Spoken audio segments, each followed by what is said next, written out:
So once again, welcome to My Career, My Future, Season 2. This is the law, this group is on law and public safety. So I'll just be asking a few questions and we'll see how we go about it all. So I'm going to start with Barrister Ebofin. Please, could you tell us what you do in your role as a lawyer and how you got into the law profession? Oh, okay. Once again, good afternoon. I will start with your first question, what I do as a lawyer. Okay, aside from the fact that I practice law generally, but I major in what we call the real estate practice of law. That is what I major in, aside from what we call the general practice. So that's the beauty of law. It's a very wide and vast aspect of our lives of study. And these days we have practically every year, we have new areas of law coming up. Not necessarily because they were not in existence before, but because they were not needed in the past. But these days with innovations and new things coming up, so these aspects of law begin to, become necessary, and then we have people coming into it. Take, for instance, real estate practice of law, the way we practice it today in the new generation practice is not the way it was practiced in the past. It's now with a bit of twist, to go and grow with a par with what we have in the world as of today. And then secondly, how I came into law. Thank God today, I cannot use the word unfortunately. I will say fortunately because it ended up good for me. I was one of the few people of our generations whereby my parents chose law for me. It wasn't my first choice. I'm sorry, I didn't know my okay. So I was one of the people where my parents chose law for me. My first choice, of course, was and would have been banking. Yes, even though banking in those days is not what we have now.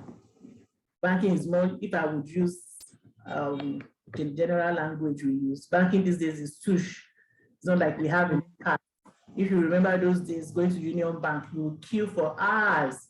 But despite that, still love their suits, the way they dress, so I wanted to, and then my parents thought, this girl would do well in law. Looking back, and I asked the question, how in heaven's name would anybody have thought that timid, quiet, almost non-speaking Funmi would do well in law? You just look at you and say, this one's face, they look like a lawyer. Go and read law. This one, like whatever, go and do this, But like I said earlier, thank God it worked out well for me. I read law, but somewhere along the line, I was able to, create a niche for myself, I was able to work out for me. Now, let me give a bit of background story.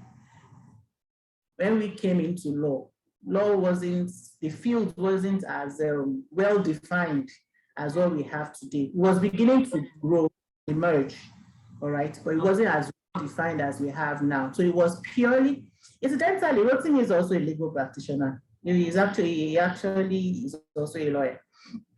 Okay. But look at how he has branched out into another aspect of law. So he's still practicing in law, but just in another field, different aspect of law. All right. So when we graduated, all we have was pure. It was either you are into litigation or you were into corporate practice. So it was either you were in a law firm practicing your litigation, or you were working in a company as an in-house counsel. It was one of those two. And then it was one of those two extremists. And once we are not in full-time litigation, we are not seen as a serious lawyer. In court. Yeah, you know, you go with your wig and gown, carry your books, carry that big bag and everything. So that was, yeah, that's still me in court. We are seen as a serious lawyer. So that was where we met as a going thing in practice. But funny enough, like I said, how could anybody have thought that me, that I remember those days we used to go for jam lessons. I don't know, you remember when we go for summer lessons, all that?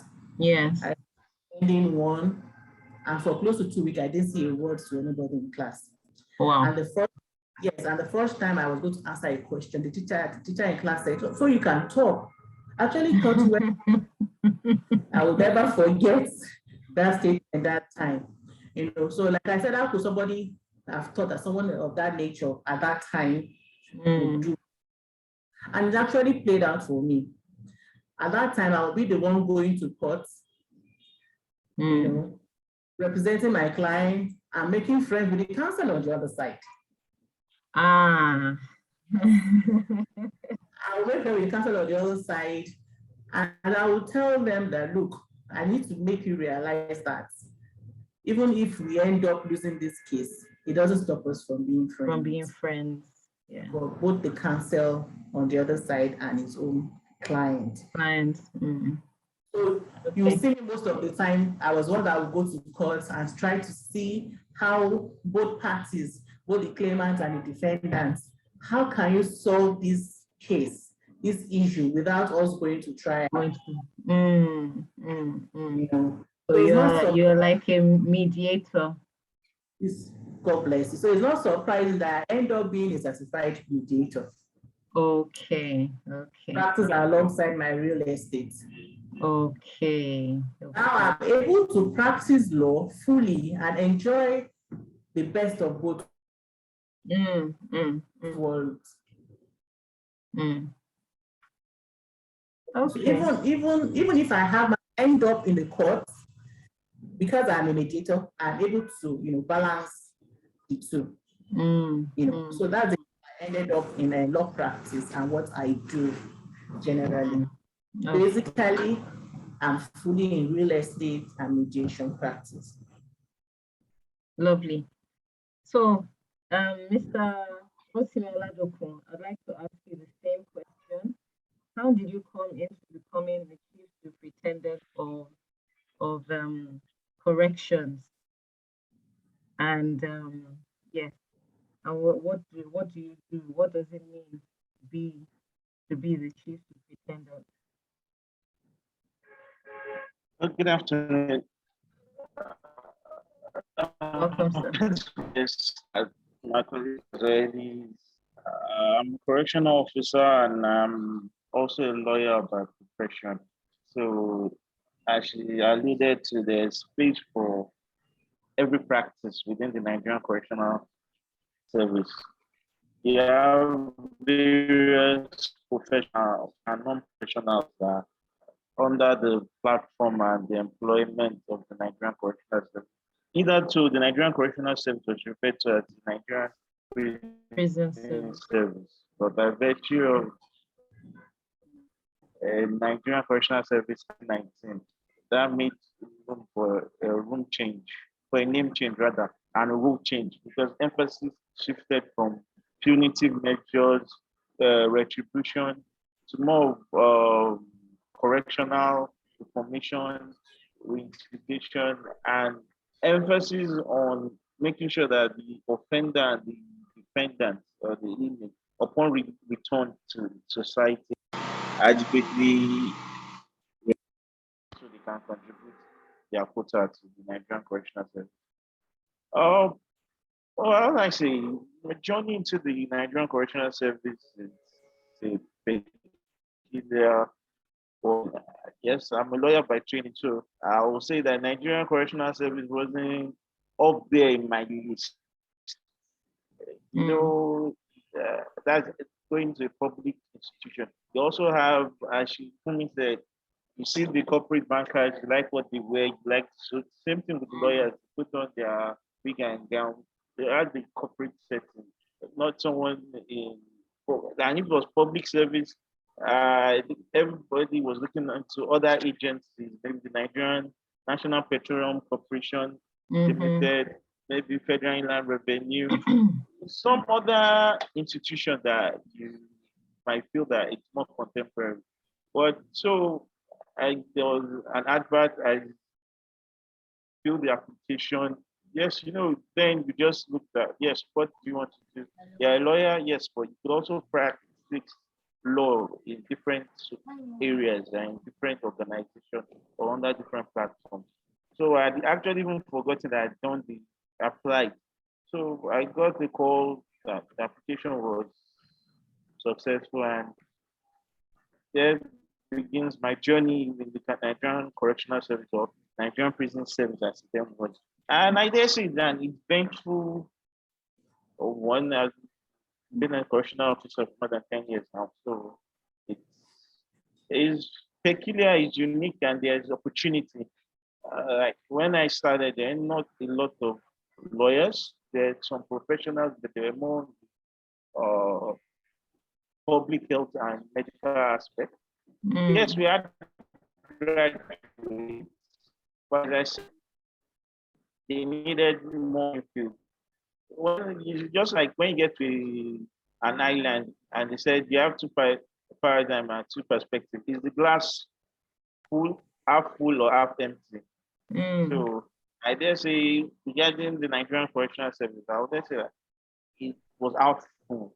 And now, by virtue of series of employment opportunities taking place, they brought in a lot of professionals and a lot of ideas. And by virtue of the leadership of the Nigerian Correctional Service, that's Controller General, there's been a lot of emphasis to rebrand the Nigerian Correctional Service and take it to greater heights. So I will say, and I dare recommend that as a correctional officer, it's something that I'm very, very proud of, something that I can stand head and shoulder of, and I'm okay, and I'm happy. It's a journey, but as I said, is it half full or half empty? If you have the right perspective, it's half full. There are a lot of things to be done. Once you are willing to do the work and put the work and put the effort in and the passion, a lot of things, I won't say the sky is the limit, I'll say the sky is takeoff point. So the journey as a correctional officer has been good, and I'm grateful that I am one. Okay. Yeah. Thank you so much. I'm actually intrigued because I've seen Nigerian Prison Service. I thank God now it's called Nigerian Correctional Service. The only thing I knew about prison, if Funmi remembers, Kiri Kiri. From Navy Town to Kiri Kiri. Yes, and so we just see the maximum prison and is it just the maximum prison and then the firing squad and all that? That used to be our usual route. Some of them coming to cut the grass then, once yes, we had prisoners coming to our school to cut the grass. I remember that. So I used to wonder that who works with them, who takes care of these people. But it's almost like what I say, they're not really in the public eye as such. Correctional officers are not really in the public eye. And when we even see them, like maybe we see them in movies and all that, they don't have there's no good publicity for them in movies. So this is what's going to lead me to my next question. So that next question is going to Mr. Rotimi. Is he still here? Okay, yes, still. So that's what's leading me to my next question. So why is what you do as a correctional officer, why is it important? And is it something you would encourage a young person to do? Is it something you would encourage a young person to aspire to? Well, I will start from this. no society, we also have a cohesive society. There is always going to be put in place procedures, rules, regulation, be it norms, be it convention, be it culture, be it values. And if those things are there, when there is a diversion or an act contradicting it, there's always going to be room for punishment. Mm. There's going to be room for punishment. So I would dare say that the Nigerian Correctional Service is still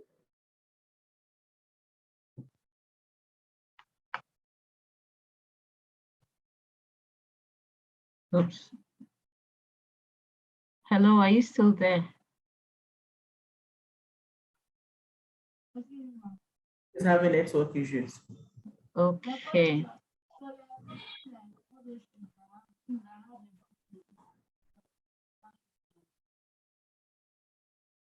Okay. Okay, so since multi-corner, whatever you call it, you still have that. You still have that in mind. So that is why the Nigerian Correctional Service is there. Sorry, can you hear me? Yes, we lost you So for a bit, but I think Correctional Service is one of the stakeholders in regarding administration of criminal justice in the country, in the federation. So, and they're also, by virtue of being one of the agents on that Ministry of Interior, also responsible for domestic and part of the internal security.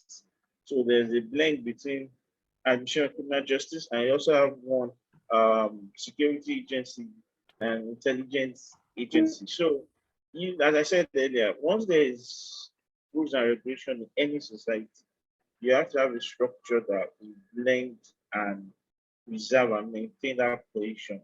So, the Nigerian Correctional Service is statutorily responsible for receiving any person that has been duly remanded by a proper adjudication body.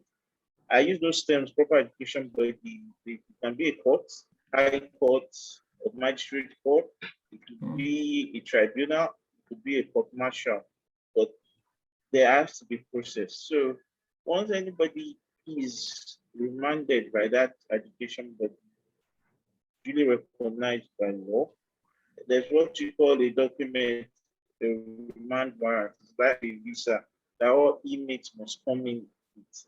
As you alluded to in your earlier statement, everybody knows the world famous Kirikiri custodial center, formerly prison. I say that in Nigeria, we have over 240 correctional facilities. In Lagos, we have 5 custodial prisons. I refer to them as custodial prisons. Custodial centers, no longer prisons by virtue of the act. So that is it. And the issue is not just custodial centers or prisons that you know it as it is. We also have a lot of center formations. We have the Boster Training Institute that cater to young person, children in conflict with the law, or children beyond parental control. That is usually between the age of 18 to 21. And we also have our various farm centers. Farm centers, we have our cottage industry where inmates are taught various entrepreneurial skills, and also the farm centers where they give them various farm techniques and they develop their craft, teaching them how to participate in agricultural production and crop production. So the Nigerian Correctional Service is a really very big organization. It's not, yes, the core is receiving inmates and also security, but there's a whole lot of industry around it. So I would dare say that I really support young persons or someone that is undecided yet, that hasn't made up his mind. That actually told the part of the Nigerian prison is a good career, a good career path for such individual. And it's good. The headquarters is in Abuja, but we have, as I said, there are 240 various formations. But so at each state we have a command. So and we have a facility in all states of the federation. So that's where we are. Okay. Okay. So I'll ask that same question now to Barrister Ebofin. Why is what you do important? Why is it? Why is being a lawyer important? The reason why I ask these questions is that so there's a program that I do with GSS3 students, and I call it My Community and I. And the idea really is that every single career that we have is important, you know, and that because without each and every one of us, it won't the society cannot run properly. Every single society, every single career, every single occupation has developed to solve a problem. So like Mr. Oladokun was saying, that in any society where there are norms and values and people go against those norms and values, then there has to be something to put them in place, and people that will take such people into custody. So I mean, it's because of what you already said about norms and values and culture. It's almost self-explanatory, but I still want you to explain why what you do as a lawyer is important.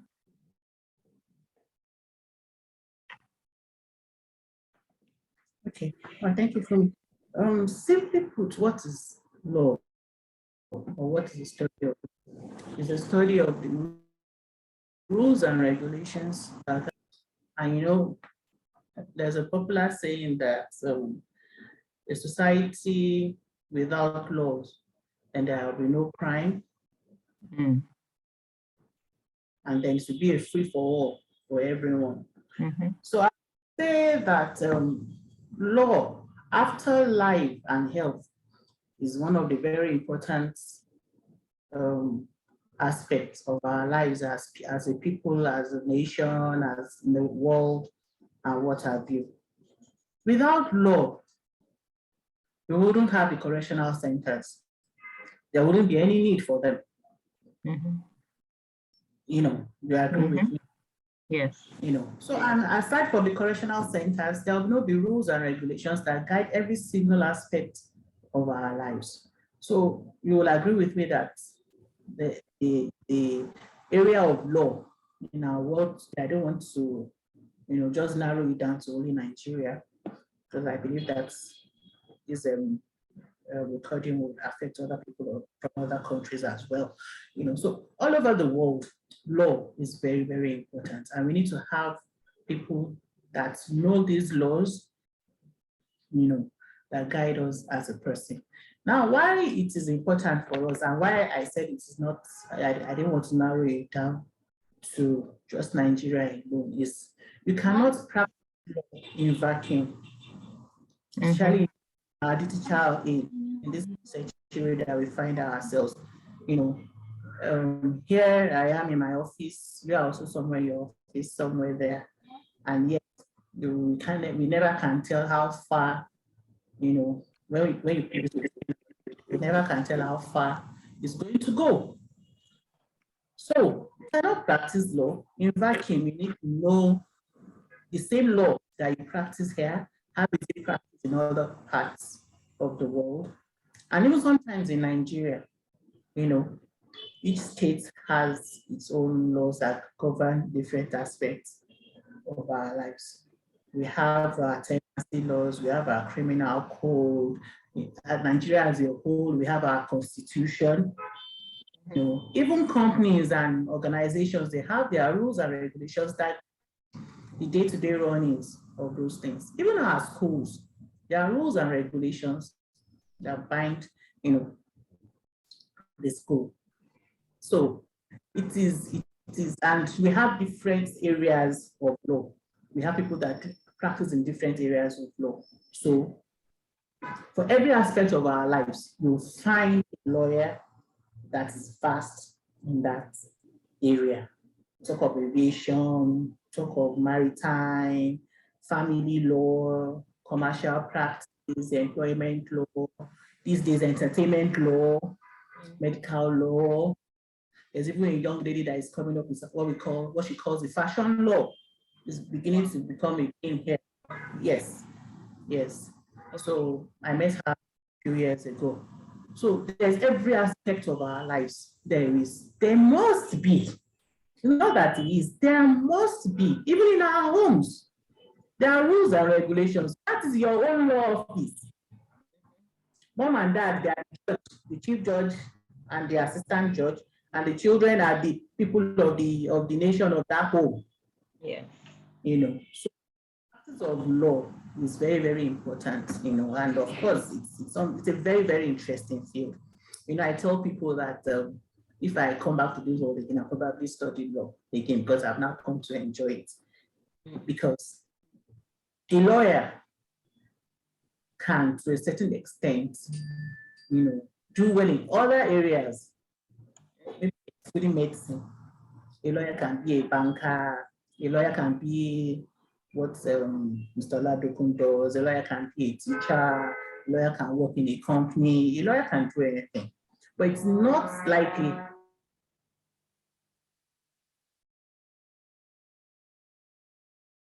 that any other person working in those fields without a law degree can become a lawyer. I think I lost Funmi. Hello? Yes, I don't know whether you got that. I don't know whether you got that point. Yes, I did. Can still, yes. Can go into any other profession, but it's yes, but it's not likely that, yes, without a law degree, go into yes. a profession. Yeah, that's really interesting. So in short, we're saying that as society evolves more and more, different areas of law will keep coming up. And this is also what I tell young people. Different careers, while some careers might go into extinction, some other careers will keep on developing as society develops, and new problems will keep on coming up. And once there's a new problem, there's a new challenge, there's a new problem to solve. And so I also explained that a new problem is a new opportunity. So for example, the person you said who is developing fashion law, I find that really interesting. So in short, so for the benefit of our students, I hope that you develop the problem-solving mindset. So wherever you are, whatever career you choose, always look out for the different kinds of problems that evolve and develop as well. The whole idea is to keep developing yourself as you grow.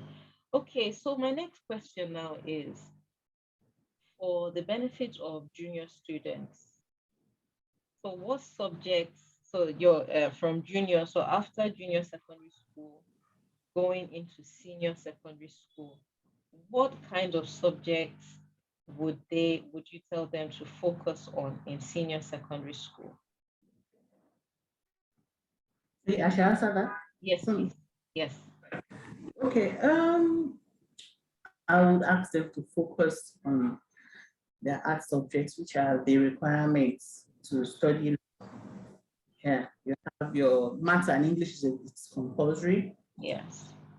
There's this saying among lawyers that it was because we're not good in maths that we ran to law. You know, mathematics was, you could have a P, you could get to study law with a pass in your mathematics. You know, but these days it's not compulsory that you must have at least a C in mathematics. So maths and English, your maths and English is very, very compulsory. You have literature, and then you have your government and any other subjects to complete your minimum of 5 credits. But I will say this, like I encourage my children and other mentor that while it is necessary to focus on the compulsory subjects that is needed to study the course that you want to go in for, don't, because of that, neglect the other subjects that you come up. Because somewhere down the line, we are going to come across one or two things. You have a fair knowledge of all other courses that you have, that you come across, or subjects. Sorry, I keep using the word course. I came in for the agric session yesterday, and one of the speakers there was talking about the fact that your local language being important, you know, and what has agric to do with Yoruba or Igbo, you know, and you have ready this nobody to study their local language anymore. But so it's important if the local language, even if it's just the ability to speak one or two sentences in other languages that is not your own national language, pick them up. You know, if it is history you're doing, business studies, whatever, don't the same rigor with which you study your compulsory subjects, you know, that will gain you admission to read law. Please put the same efforts into other subjects that you come in. But for law, you have 4 major compulsory, you know, subjects that you must have: your maths, your English, your literature, and then your government, and then any other subject. However, having in mind that these days we have the influx of the private universities and all that. So I think maybe some of those, there may be a bit of difference here and there, you know, but to my knowledge, those are the basic requirements. So we have the junior students that are interested in reading law, that's what you should go for. Into this. And I think schools these days are beginning to encourage the child knowing what he or she wants to study by the time it's in GS3. Earlier this year, we had, I think, a 2-year-old girl, she was in SS1. She came in for a 1-week attachment here at the office. She had interest in law. And I asked her, why did she want to read law? Because I like talking in Nigeria. I told her that if you think that is all what law is all about, then you have it all wrong. And by the time she left here, she had a different view of what the general practice is all about.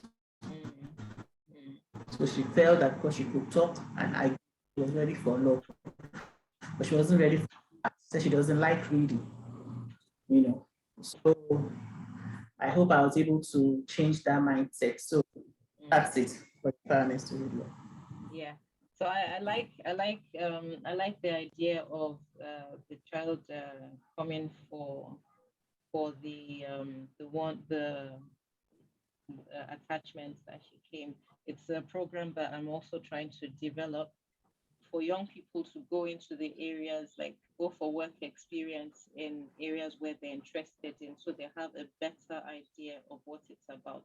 Because as she said, most people believe that once you can talk a lot, then you should become a lawyer, which it's a misguided notion. Because as you said, it doesn't work that way. You weren't talking at all. Here you are as a lawyer. So sometimes talking is a chore for me. It's a lot of work sometimes. I don't get that, and I just interesting. Okay, so I'm going to ask okay, actually let's just continue. So if you're then going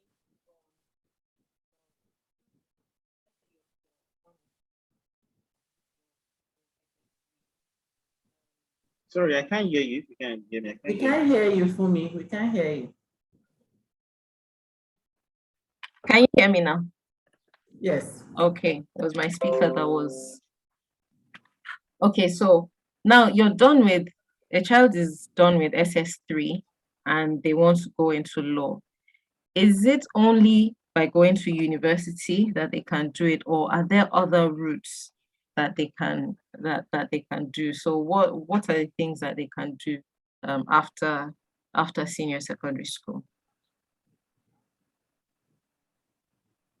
Did you get me? Why are you asking? I'm still with Funmi. I'm still with Funmi. Okay, with me. Okay, with me. Oh, all right. Sorry, I thought you were with Rotimi. Yeah. Okay, that's fine. Yes, that's just its university. Day and age. But in the past, it wasn't that way.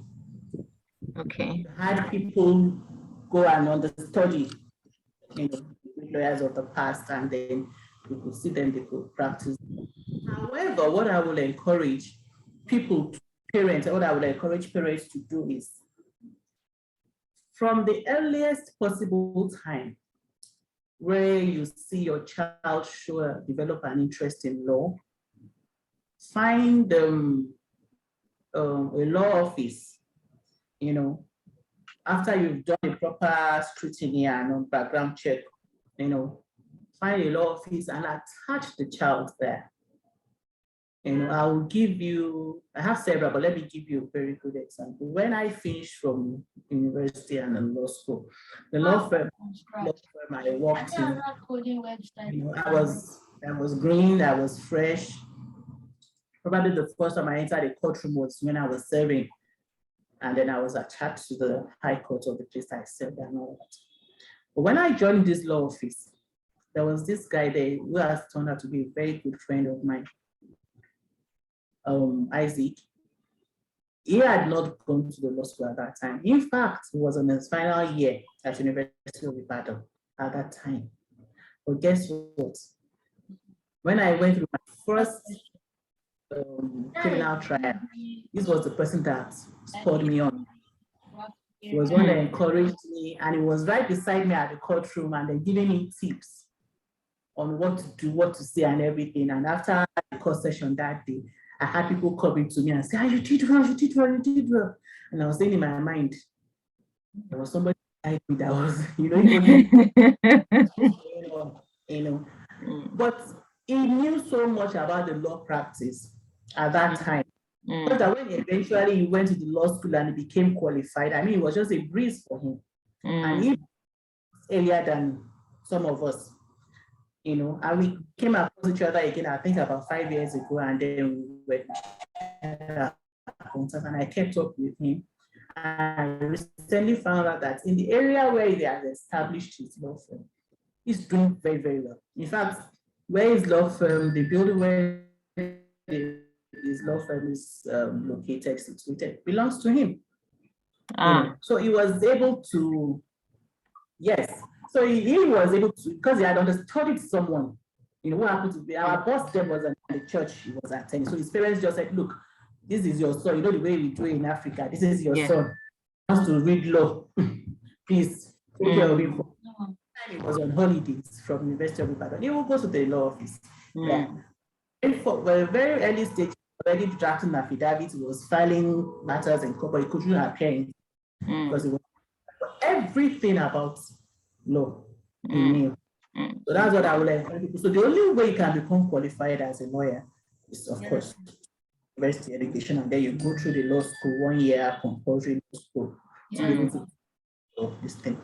So we have the people, we have lawyers, and then we have law graduates. Law graduates are people that don't go to law school. Okay. Those are the ones that can't go to court. Okay. They can work in organizations and all that, but to be able to practice your trade as a lawyer, you need to go through that 1 year compulsory law school. Yes. Okay. Yes. So, okay. So my question now is to Mr. Oladokun. So you happen to study law and then became a corrections officer. However, if somebody doesn't study law, so for example, a child comes out fresh from secondary school, what would their route be? If child comes out from secondary school and wants to make a career out of the Nigerian Correctional Service, or wants to be a lawyer. Yeah. Well, if he wants to make a career out of the Nigerian Correctional Service, the Nigerian Correctional Service is an equal opportunity organization. They don't discriminate, and they though they try to encourage active participation, and because also the Constitution provides equal opportunity by and ensuring that employment opportunity reflects the diverse nature of the country, the federation. So when we talk about educational qualification, as I said earlier on, the Nigerian Correctional Service encourage equal participation. So you have an opening for those that just have the basic, that's O levels. Okay. You have also opportunity for those that have NCE and OND. And you have those that have the national diploma, and also a BSc or a grad university degree. So there are cadres and entry points for each of these persons. It only reflects on the level and the rank and the cadre that they will be, and the level of managerial cadre that they will start from. So if you have someone, as you rightly said, maybe secondary school degree, yes, there's an opportunity for him to get enlisted into the Nigerian Correctional Service. If someone has an O-level, NCE, OND, there's a level they can also enter and be enlisted. Same thing with HND and university degrees, and also a master's degree and a PhD. So there are a lot of opportunity, whichever level of qualification that particular person has, he can make a career out of the Nigerian Correctional Service. It's just the entry point. It starts at a particular level and can further, because the Nigerian Correctional Service also give opportunity to further. There's a process by which you can apply and you go for further studies. Yeah, okay. So can you just explain? So let's say I'm fresh out of secondary school now, and I say I want to join the Nigeria Correction Service. So what's that process? Normally there is, okay, I don't want to be too technical or bureaucratic, but yes, our power have been sought from the government through the Ministry of Interior. There'll be a proposal that are presented by the Nigerian Correction that they need approval to employ certain numbers of new intake. So once that has been approved and the various specifications are highlighted, there will be an advertisement.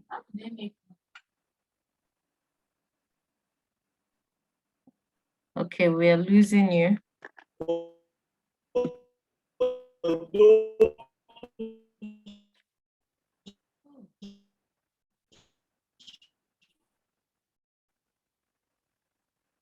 No?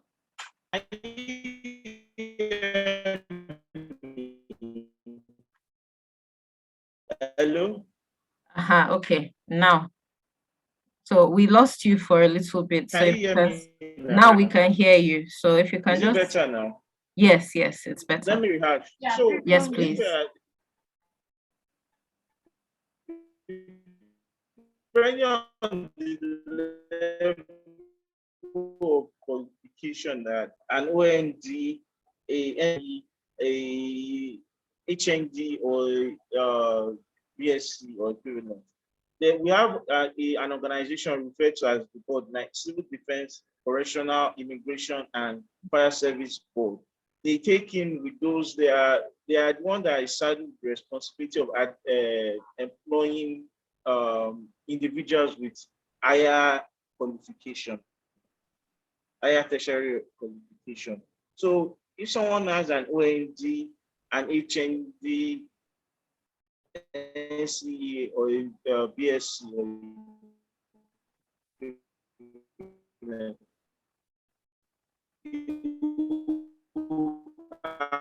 apply to the board, to the director of that board, for opportunity to serve the dailies or online. Okay. On our website, advertising the open. So you said, but those with those. Sorry, so I'm trying to get you properly. So people with OND, HND, and stuff, they apply to the board, and it seems you're saying that board they recruit people into correction service, then civil defense, fire service. So all those services together. Is that what you're saying?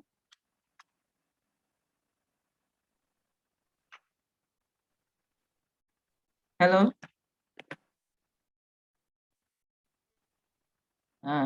Hello?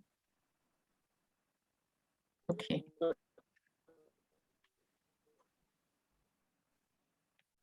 I actually can't hear anything.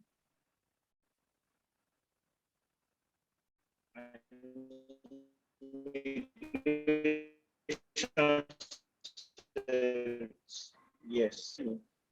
Can you hear me? Yes, now we can. Is it It's just the network is fluctuating, so we're losing you in between. Is it better? No.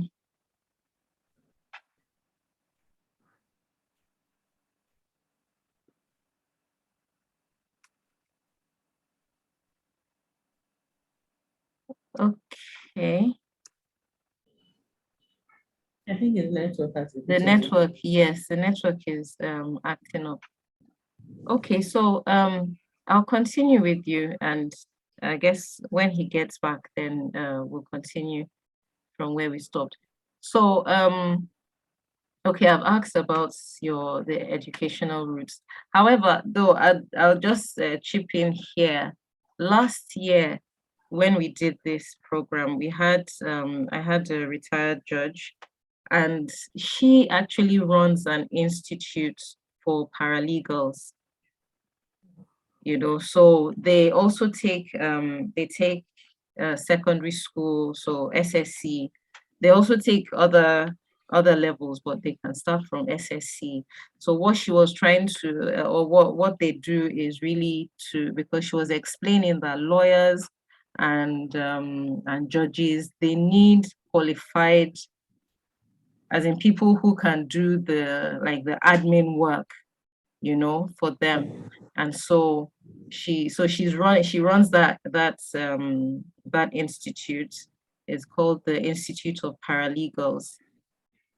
I know when I stayed in the UK for a while, I actually worked at the College of Law, so like law school, you know, and they used to lawyers would hire law students as paralegals, and then they also had paralegal institutes as well.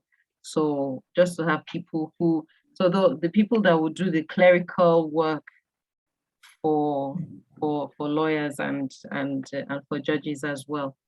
So that's one of the ways. And like what I understood was that, I mean, when you start out as a paralegal, it's almost like being a legal secretary.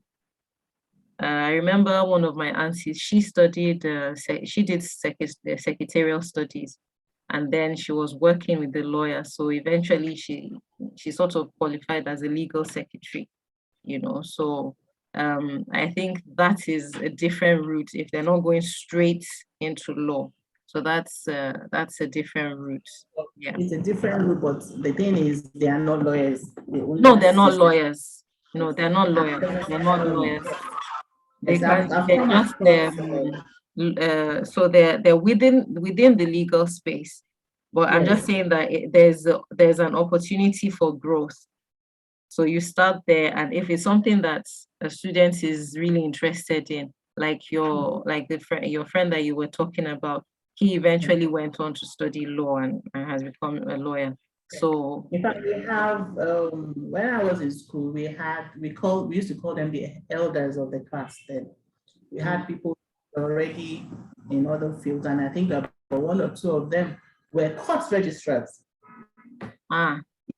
Yes, they were court. In fact, the oldest person in my class at that time, in my set, we used to call her grandma. She was that old, you know. Wow. She had retired as a court registrar and then came back to study law. And then I think she just passed on about last year or so.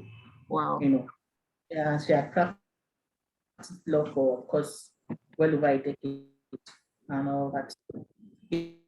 It's something else. It's quite unfortunate that it's a practice that is just beginning to come up in Nigeria. You know, the paralegal studies thing, because you know you have people that you have interest in law, but not necessarily as lawyers. They don't have the inbuilt strength or the vigor, because to study law is intense.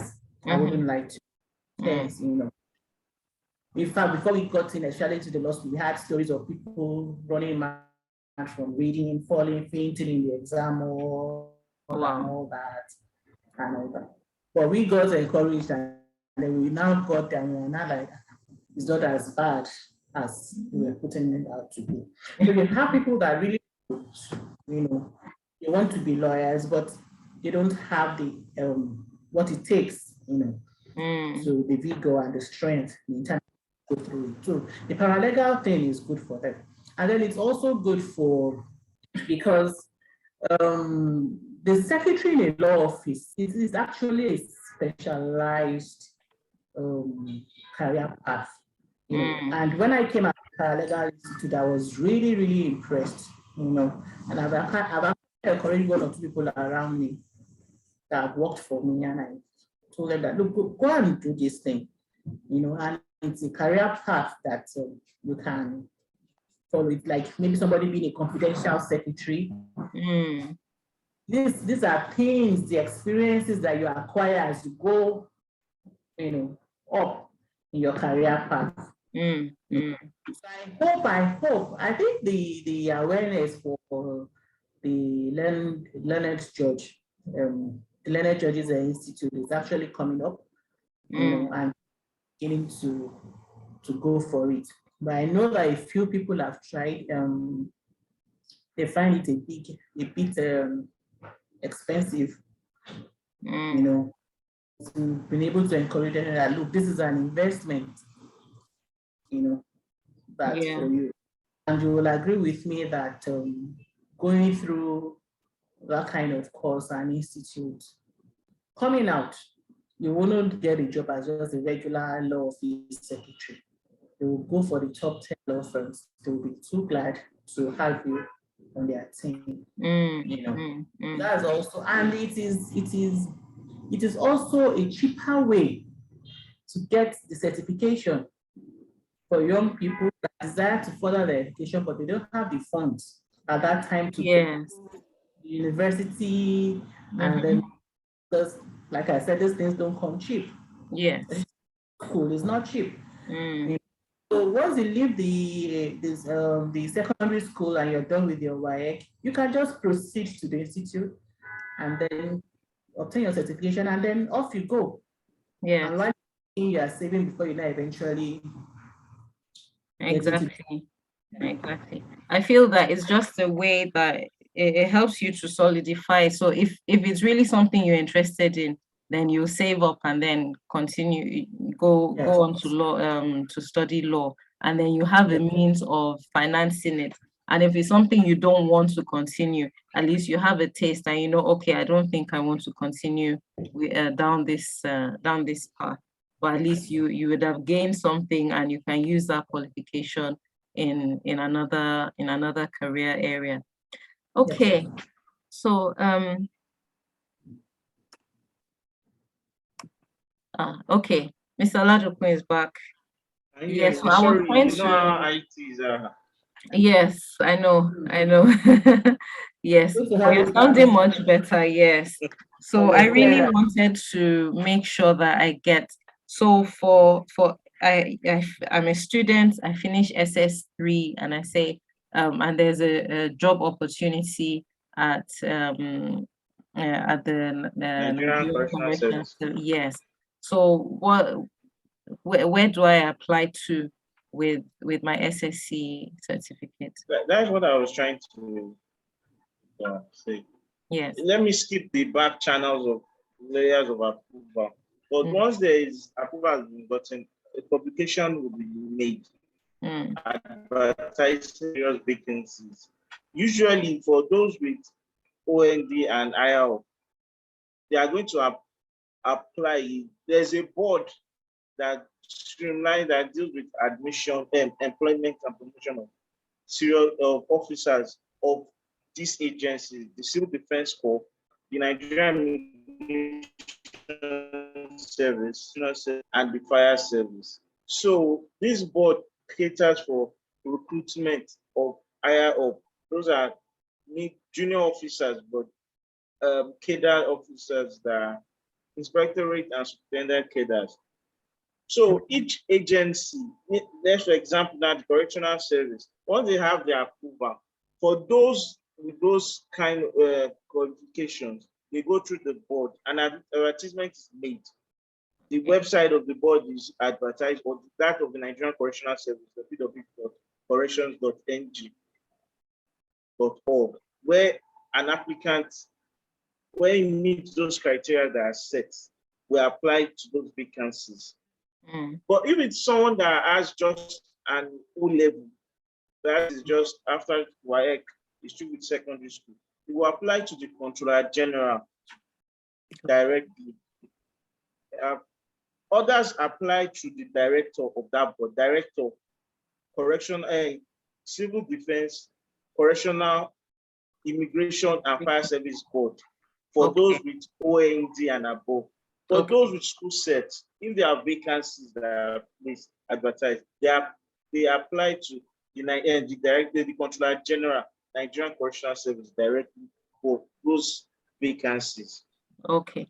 So, but is there any kind of is there any institute that they can go to, or so, because I understand they will be trained on the job for whatever vacancy they take, but is there actually an institute that yes, basically presently we have almost 6.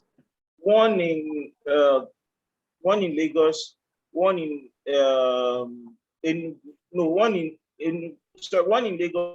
one in Owerri, 2 in Enugu, 2 in Kaduna, 1 in Kebbi. So, but that particular person will first be enlisted, then will be deployed for training, usually basic training, 6 months. Okay. As a correctional, a specialized training as a correctional officer. Okay. During the person's career part in the service, from time to time, the person will be going for other training as I went due. So, but you get trained for 6 months. After this, you will be deployed for that training. So the training is continuous. Okay. So, and seeing that so all these services now, the Correction Service, Civil Defense Corps, Fire Service, and what was the last one? Immigration. Okay. Nigerian Immigration Service. Nigerian Immigration Service. So it's like they're all under like the same what's it called? So does it mean that one can go from one service to the other? No, it had to. When in the early 60s, before, out of the 4 services mentioned, the Nigerian Correctional Service is the oldest. Okay. So you had, when they wanted to start the immigration service, you had the opportunity that some officers were seconded to start. But as it is now, these various agencies have already developed training institutes that provide their own specialized training. Okay. What happened is just that the board is just like a clearing house. The board is just like a clearing house. It's just like a mixer. Each their own request for employment. So in this, for example, the Nigerian Correctional Service might say, example, we need 20,000 personnel. When they get the approval, the board will also publish those vacancies. Then those that are responsible for their own, depending on their qualification, the board will take care of them. Those not, the reverse is the case. Okay then. So now my next question, which will go to Barrister Ebofin, I'd like to ask, so apart from academic skills, what other skills, so apart from academic qualifications, what kind of co-curricular activities would you recommend to students? And then what kind of skills are necessary to develop? So I'm merging two questions. So what co-curricular activities should they participate in to develop themselves for the legal profession? And then what kind of soft skills are necessary to succeed in the legal profession? Yeah. The co-curricular activities, I think the very common have a moot court, right from the university level to the law school. You know, Okay. Like I said, when I came out, I was very green. I just didn't have the opportunity to participate in those days, and I had to. I would say I paid for it. When I came out. So those are the things. And be involved in. But in secondary school, though, what kind of co-curricular activities would Yeah, I was going to come to that now. Okay. I said recently that I had a secondary school student come to my office. Yes. I understand that even in secondary schools now, we are beginning to have such things. Like the girl that came to my school, when I interviewed her, she said what the school is trying to do is, by the time they get to senior secondary school, and they have like a cluster of children that have showed interest in a particular career path, they begin to groom them towards that path. And actually experienced that first moot court right there at the secondary school. Okay. Yes. So you can begin to look at all those things. And then another aspect is you can brush up yourself by being involved. I know that in secondary school we have a lot of debates and debating groups, literary groups. Just help on your skills of speaking, your speaking skills, because you definitely need it in the practice of law. And like I always encourage every fresh graduate of law, at least let it be a mandatory thing to have at least a year or two of litigation practice. It helps to build your confidence, I've had to appear in court up to the Supreme Court of Nigeria. You start with the magistrate court where you have just one magistrate judge who doesn't have the wig and all that. Then from there you proceed to the High Court, which is just one judge sitting, fully robed. Then you move to the Court of Appeal. You have 3 that form the quorum. Then to the Supreme Court, you have 5, 7, or 12, depending on the matter they are sitting on. So when you have been able to develop your speech abilities right from the secondary school by being involved in your literary and debate groups, you are confident to be able to face them. When I started appearing at the High Court, luckily I worked with bosses that are very nice in the past. Let me put it that way. They were very good to the young ones that were under them at that time. So they will groom us properly in the office. And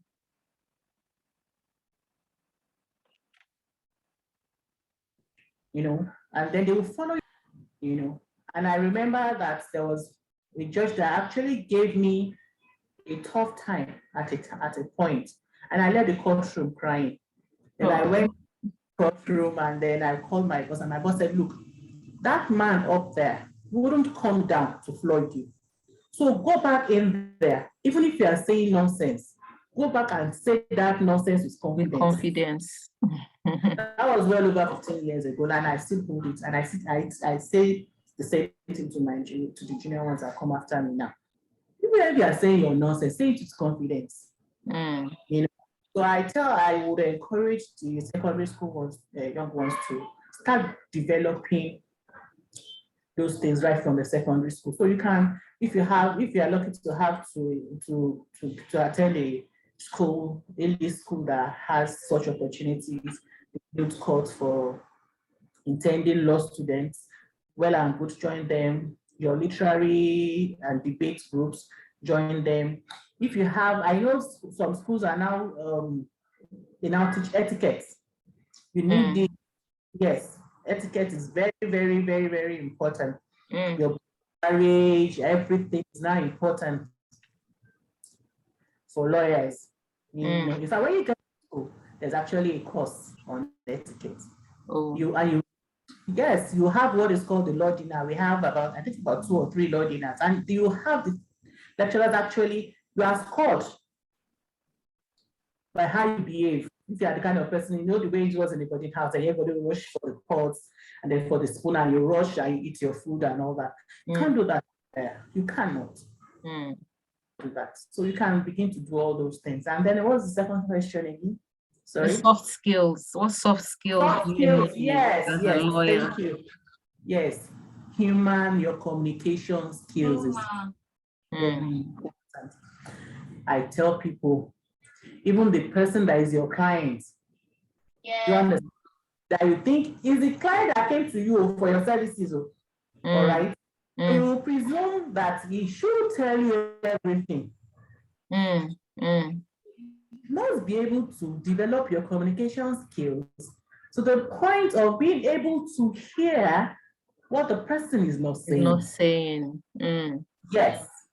And the only way you can hear that is body language. You look at them eyeball to eyeball. Those are some of the things. So your communication skills must be at par. When you are dealing with clients, you are dealing with your colleagues, you are dealing with judges.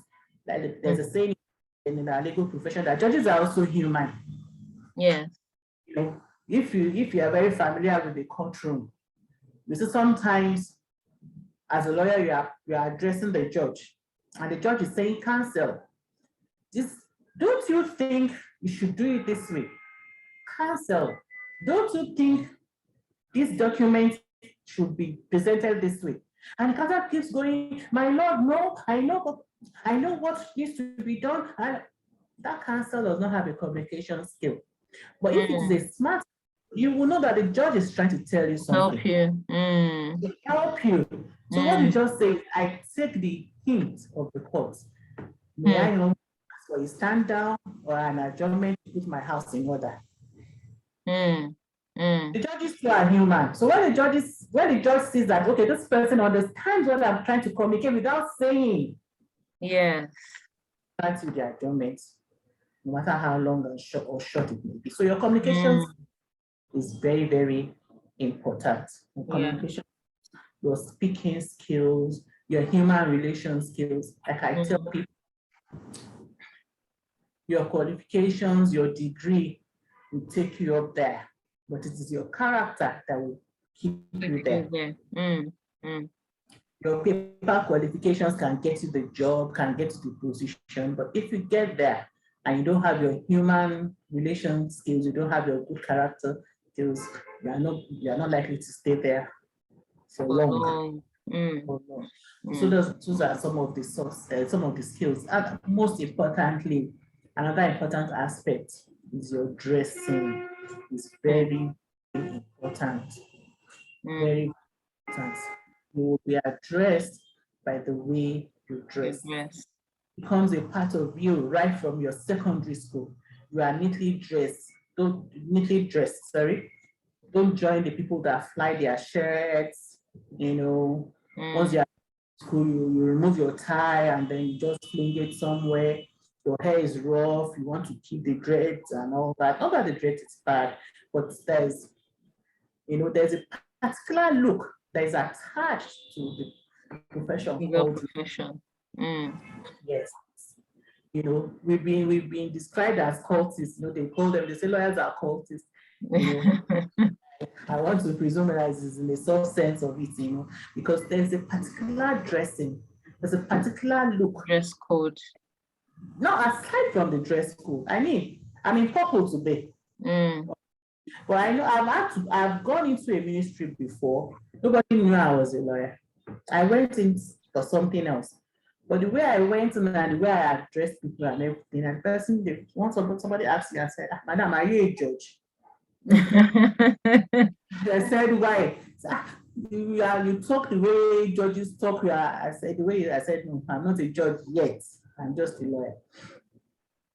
So you can't just talk anyhow. You can't go to parties, but you don't go to parties and become loud, have a drunken spree, spray your money, As you go in the profession, the restrictions also become tougher, Judges cannot, it is not all gatherings that judges can attend. So if you start imbibing that right from your secondary school days, it becomes a part of you. So when you eventually find yourself in legal practice, in law practice, you are not likely to feel restricted because it's already a part of you. So if like the military secondary school that we attended, it helped us. You always had to be neat, your uniform, your white was, we used to have what we call the gaiters. Yeah. I remember there was a time when I was in this briefly. The socks you wear in school, by the time you are leaving school in the afternoon, you remove it and put on a neater one because you don't want to be seen with a dirty socks. Dirty socks. On the way home. Yes. So you always had an extra pair of socks in your bag just because you wanted to look neat. Yeah. So when I eventually found myself in this kind of profession, it just became like a continuation of what we had imbibed from secondary school. And another thing is finally humility. You have to be humble enough and be willing to learn. There's this feeling that comes with introducing yourself as a lawyer. And here, she's a lawyer, the wahala is too much. She's a lawyer, that's why she's being proud of. He is being proud and all that. Be humble enough at every point in time, right from your young age. Never look down on anybody. Never look at anybody. Nobody, you'll be surprised that even some errors that you make when you eventually start practice, it is the court registrar that will call your attention to it. But if you are known as a proud type, the court registrar will just be looking at you and allow you to make your mistake and jump in, make an open fool of you in the open court. But when you imbibe that, when you imbibe humility from a young age, it becomes a part of you. Willing to learn. I had a senior in chamber one time that told me when I was still very young in practice, I said, so when you go to court, don't be embarrassed, don't be scared, don't be shy to ask the lawyer sitting beside you. Counsel, please, I have this matter in court today and I'm not sure of what to say. This is what I have planned. Do you think I'm doing it right? No lawyer, no counsel in his right mind will tell you off. He probably also wants to show off his knowledge of law. So he says, I had the same issue last week, I had the same issue last month, I had the same issue yesterday. Do it this way, do it this way, do it this way. Especially if you are appearing before that judge for the first time. Judges are human, so you don't know the judge's temperament, you don't know the way the judges are court. So if you are talking to someone who has appeared before that judge before, and say, please, this judge, how is he or how is she? Yes.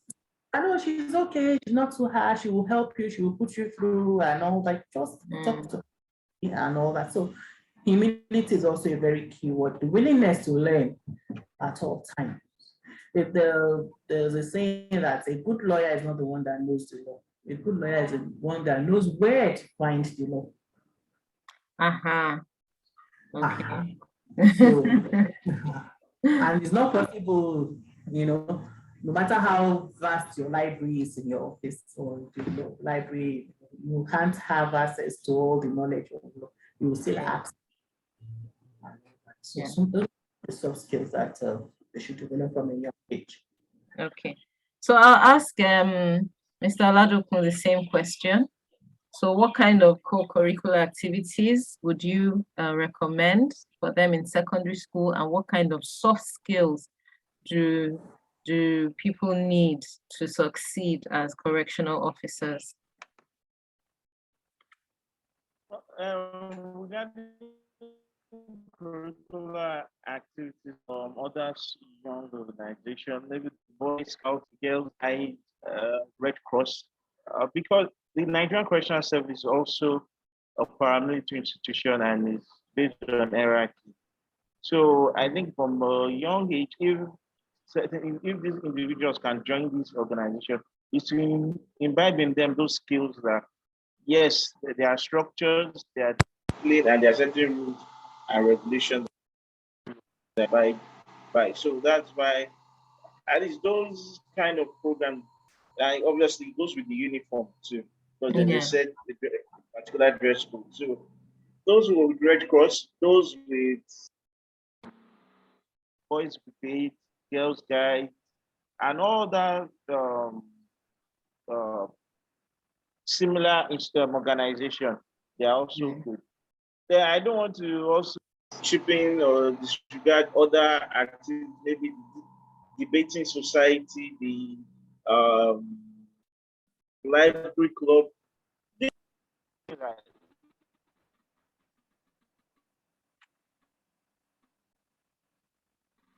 develop Late and build up their self-confidence, because obviously depending on the particular case that the particular individual applies for, to be what is in our own term, you are receiving instruction, you're also passing out instruction. So your confidence to be a leader, because in a twinkle of an eye, you can get to a certain situation that you might be the most senior officer there, and you have to provide leadership. Direction. And certain situation, you might be the most junior and have to follow and instruction. One also, you know, how to relate with inmates also. So if a child or individual has partakes in those kind of organization and this kind of activity, he develops the skills and his confidence to actually deliver on the job. Then if the person's in, I think what I learned when I started, because obviously, as I told you, the Nigerian Correctional Service is a very wide and big organization, and whatever skills you have, both academically and otherwise, is welcomed, because that will depend on where you are actually your unit or the structure that you have good functioning. So, but whichever with that may be, you still need other skills. Funmi rightly said, humility is key. I normally put this thing that just make sure your eyes is open, and I always say this: keep the distance between your eyes and your mouth. Keep it. I say that it's not because there's something, or you speak out of turn. As I told you, it's a paramilitary structure, so you're always going to, if your opinion is requested for or asked, you deliver. If not, you observe. Yes, you ask from your direct supervisor, your senior officer, that you can ask if you don't understand certain things. You ask, you do not presume. That's one thing, because as I said, it's a security institution. If you do not ask and you presume certain things, God forbid that there's an incident, but the issue is who ordered you, who instructed you. So first is ask, and also be humble, because in this, I always say this thing: in service, you give instruction, you receive the instruction. Same thing that I said: you salute the superior officer, and a junior officer is saluting you, which is good. But sometimes those that have been there before you have more experience, and you need you need to tap into those experience. No matter how high your confidence level is, or whatever background or academic qualification you need, you cannot replace experience. So I only get experience by being close to people that have those experience. you observe, you ask. Sometimes it might be a junior person. And as Funmi rightly said, when she gave this scenario about the court clerk and the registrar, a junior officer might just look like, by rank, you outrank him, so you are the most senior, but you don't know what to do. So we'll just wait and make you display your ignorance and mess yourself out. Oh, and if you do that and it's an incident, maybe an inmate escape or something, you are going to be in serious trouble. So be humble, learn from those around you, try and understand what does the job entails. Fine, yes, you're going to be trained, even those specialized training. But as I said, everything is book based, but you need someone with practical experience. So if your juniors feel that you're an officer, a superior that can't be reasoned with or advise or suggest, make certain suggestions to, nobody's going to come to you. And with time, once you are leading people that are not willing to follow, you don't have anybody to lead.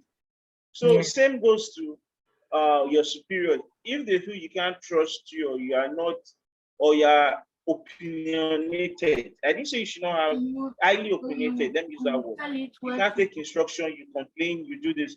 There's no leader or superior officer who wants to work with you and you tell in your appraisal, because you need them to appraise you when you are due for promotion. So you also need those ones. Be humble, learn to be teachable. Even if you're a senior, even if you are the junior officer, learn to be teachable. Have passion for hard work.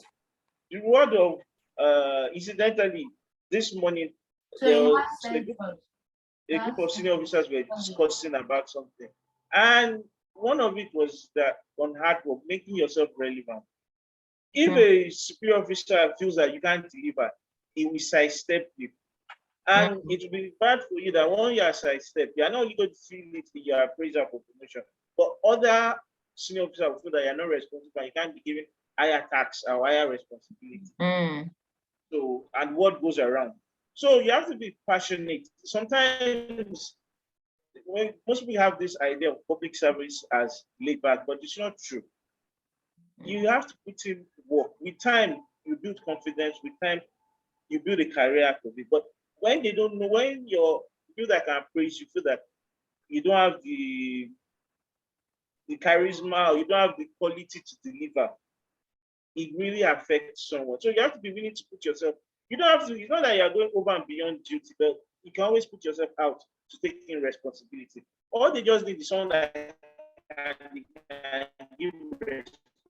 You should have an above 10 or something. But just willing to put yourself out there and say, yes, I can do it. Yes, I can do it. They give those responsibilities because with time, over time, it pays. When they find out that you are willing to put yourself out, taking this responsibility, more responsibility will be given, higher responsibility will be given. And when your appraisal comes, they are the one that will put that this person has shown that it's able to do this. So when you get the promotion, yes, grace is key, but you know that you've learned, you are humble and you're putting yourself out there to work. And like they say, the reward for hard work is more hard work. More work. It's more hard work. Yes, it's true, but if you get to a stage that, as I said, our system is based on hierarchy. When you work hard and you're moving up around, you find is doing the heavy lifting. You're just doing the direction. You're giving direction because you listen and you put in your hard work to actually taking instruction of those that are your seniors and showing guidance to people that are your juniors. So that's what builds leadership. And also, yes, I won't shy from it. The pay, yes, we thank God, it can always be better. But at least when you look at certain private sector, it's actually good. Some private sector, they will earn more. Same thing with certain private sectors, you earn better than they do in the public service. But with time, the issue is when you go somewhere, I want to take a phrase from what the musician Two-Face said. He said, person will no good, he will no good, no good, no.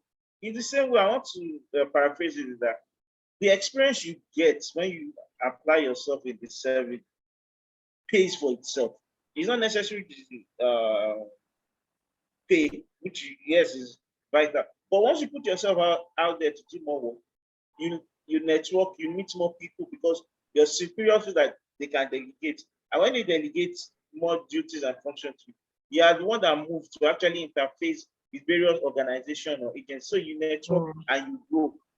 So that in itself, with time, over time, it pays for itself and it builds. So those are part of the skills.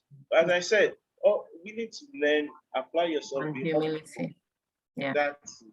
Okay. So we have just about 10 more minutes. The next question I want to ask is what are the challenges in your profession, and how do you think this profession is going to evolve in the nearest future?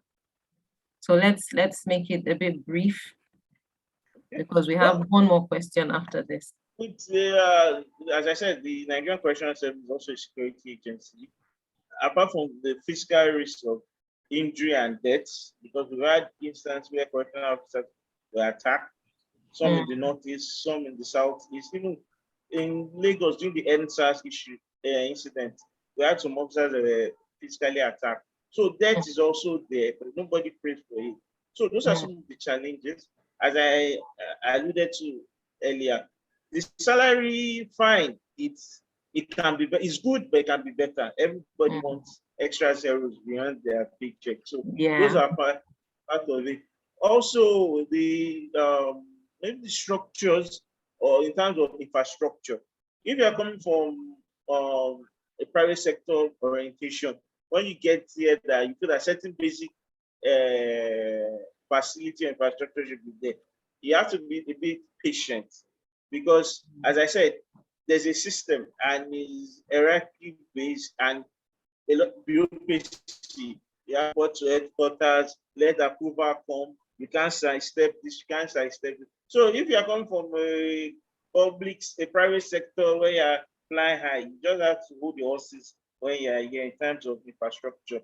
Some might not be there, but I want to say over time now, I've seen things get better. Really, it wasn't like that. Was those facilities and infrastructure went there when I started, but with time, both in terms of human resource, that is recruitment, they recruit a lot of younger people and more contemporary, let me use that word, intakes and officers. They try to provide the basic infrastructure and work tools to work with. So it's getting better. Apart from all those challenges, then you have to motivate yourself. It's true. Promotion and training are hitherto weren't as frequent, but now they are better. Okay. So that's why I said that it's looking at having a paradigm shift that yes, the bottle is half full because it's getting better. Those are some of the challenges experienced. And as I said, because they are new graduate time, those there in the system, you rub up on each other. The new graduate and the new officers are younger and more maybe IT savvy and more contemporary, and they have higher degrees and better degrees.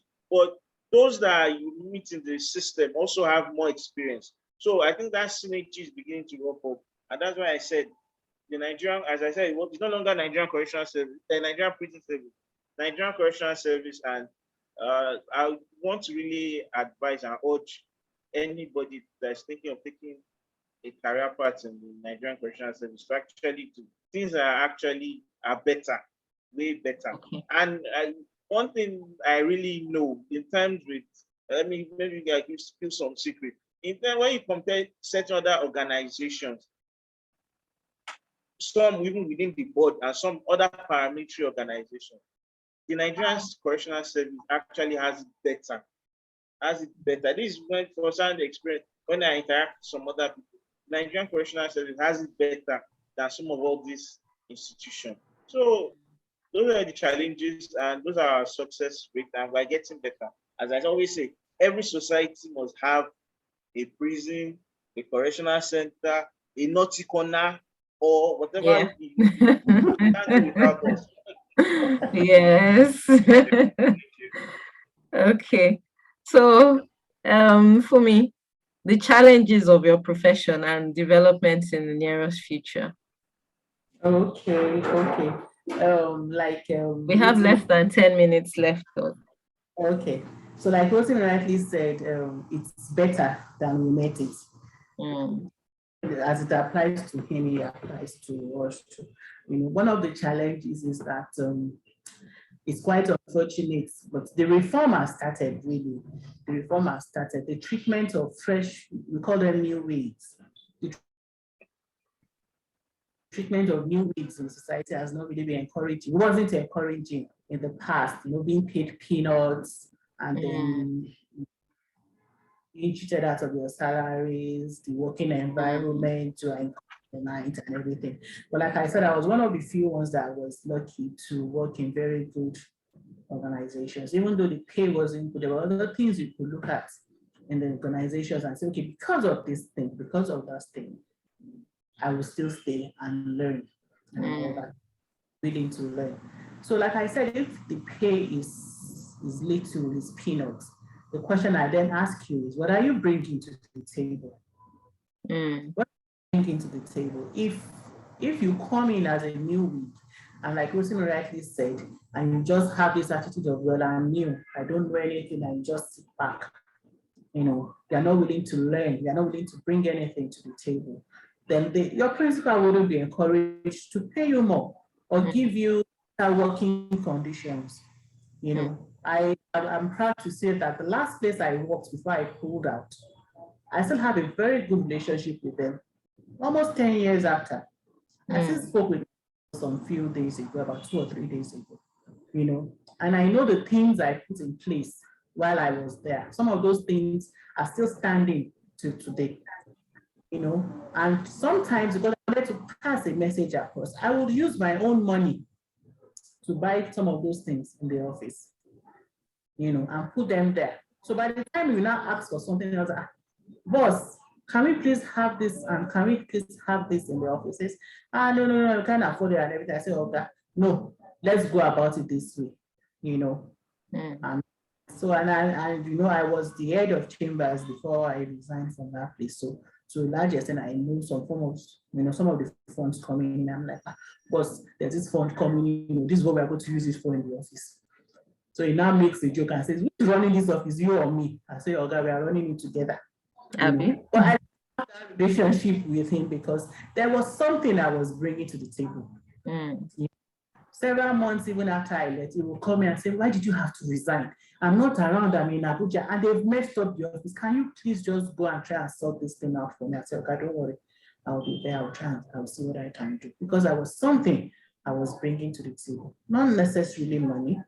Yes, I have been making money for the office, but your intellect, your wisdom, your personal, you will have to use your personal know-how and connections to solve problems for the office. They wouldn't want to let you go when it's time for you to go. Yeah. So if eventually you want to go, they'll now bring you to the negotiation table. Why do you want to do the salary? We can increase it. So so you could actually pay me this much before.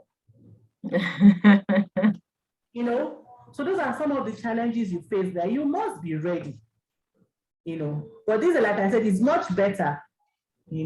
Some of us are crying out for the young ones coming out. That look, you can't have spent 6, 7. I spent 7 years in university. There was 1 year at the law school. That's 8 years.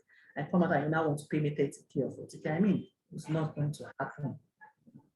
Some of us are crying out for the new weeks that are coming out. And we are beginning to see the change. We are beginning to call some of these seniors to call them out and say, no, you can't do this to the new week. Like I have a policy in my office that I run. That we have our lean periods. I'd rather not have a lawyer in-house than pay them peanuts. Or I hire them on part-time basis. Let me be a fair boss. Yeah.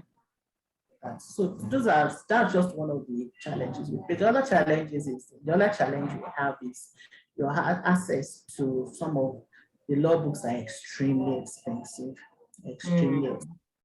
You could have just a collection of 4 or 5 books, and you're talking of 200,000, 100,000, 300,000. That's when you eventually decide to build your own firm and all that. So you should, where it is possible, especially for the young ones that come from privileged background, those 2 naira, 1 naira, 1,000, 5,000 that your uncle will come and give you 10,000. You need 5,000. You tell daddy you need 10,000. He gives you 15,000. Those extra monies, you can begin to save them and use them invest in books.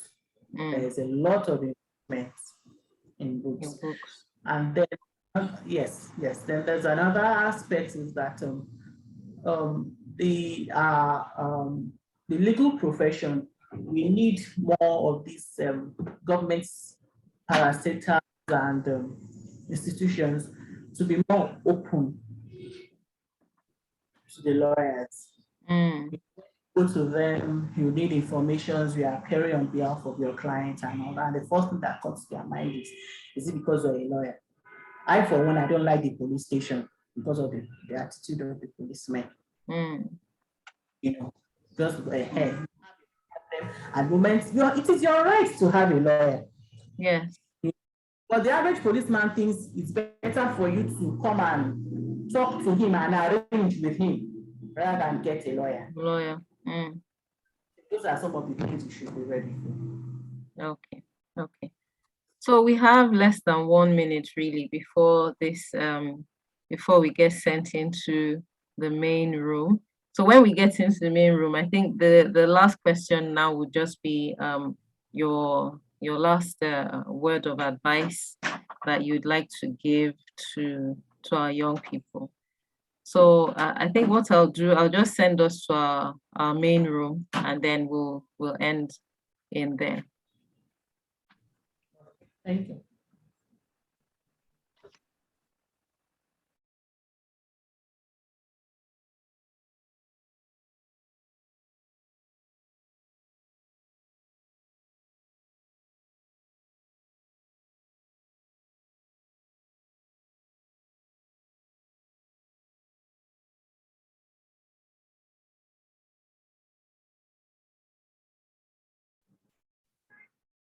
Sorry, I was saying the IT section has closed already, so it's just us here.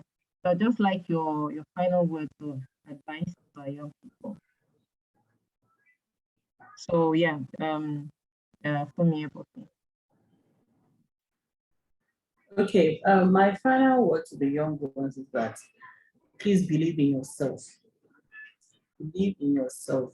You can do it. Because of time, we were not able to share some of our personal stories of what we went through to get to where we are today. But you can do it. You can achieve it. There are people doing great things out there. You know, in the past, you know, the law profession was known. We had more men than women, but we are beginning to see more women come into practice and do great things. We have Lagos State has the highest number of percentage of female judges. You know, there's nothing stopping you from becoming a judge tomorrow, young lady. There's nothing stopping you becoming an SAM tomorrow, young man. Okay, that pain is on the inside of you. Sit down, meditate, look for that inner man on the inside of you. Bring him out, bring her out, and go and do exploit for yourself. Thank you. So, Mr. Oladokun. Well, I think what I always tell myself is, despise not the days of humble beginning. Everybody started from somewhere, someplace, no matter how small. But I also remember when I was through law school and 7, and there was a day I was actually nothing. But thank God for the journey. It's all about the journey. Despite not the days of humble beginning, find out what works for you. I don't want to say, yes, you believe in yourself, fine. Whatever XYZ is doing, it's their own gig, but find out what works for you. Concentrate your effort on it and be happy. Whatever you are doing, I'm not trying to say be happy that you won't have challenges. Yes, challenges are part of life. But, you know, when I always say this, you step on the podium as an individual and you step on the guillotine as an individual. So find out what works for you.